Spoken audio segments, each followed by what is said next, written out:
Iran अब क्या खामखा में ट्रंप को उकसाकर अपने देश पर कोई और खतरे को न्योता दे रहा है? बैल साहब, क्या लगता है आपको? देखिए, बिल्कुल सही कह रहे हैं सौरभ जी आप। अगर ट्रंप को बोला जा रहा है इसका सर कलम करके लाओ, इनाम देने की बातें हो रही है माइक्रो ड्रोन अटैक की, तो कहीं ना कहीं ये जो हार्ड लाइनर एलिमेंट है ईरान के अंदर वो उभर के ऊपर आ रहा है। और वो ये कह रहा है कि जब वो कह सकता है, उसने अटैक भी किया आके ईरान के 3 न्यूक्लियर अड्डों पे, और वो ये कह रहा है कि हमें आपकी जगह पता है, आप कहां पे रहते हो, खमैनी को। और अब ईरान के वजूद की बात आ रही है, ईरान की ये बात आ रही है कि हमारा जो एक स्टेटस है पूरे विश्व के अंदर और मुस्लिम वर्ल्ड के अंदर, तो कहीं वो खतरे पे तो नहीं आ रहा, कहीं ये तो नहीं लग रहा कि जो ईरान है वो उसका कोई भी वजूद नहीं है। तो इस वजह से हार्ड लाइनर एलिमेंट इसका इस्तेमाल करते हुए और इसको एग्जाम्पल लेते हुए और एक अपॉर्चुनिटी लेते हुए उन्होंने एक फतवे की अनाउंसमेंट की है। लेकिन इससे पहले भी की थी उन्होंने, अगर आपको याद हो, सैटनिक वर्सेस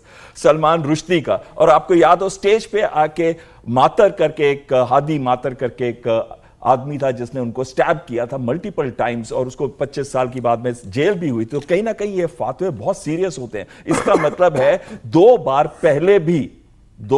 पहले भी अटैक हो चुका है ट्रंप के ऊपर जब वो इलेक्शन में थे, और दोनों बार बच गए थे। एक बार तो उनके कान के पास से गोली निकल के गई थी, और उसमें भी ईरान की एजेंसीज का हाथ होने का था।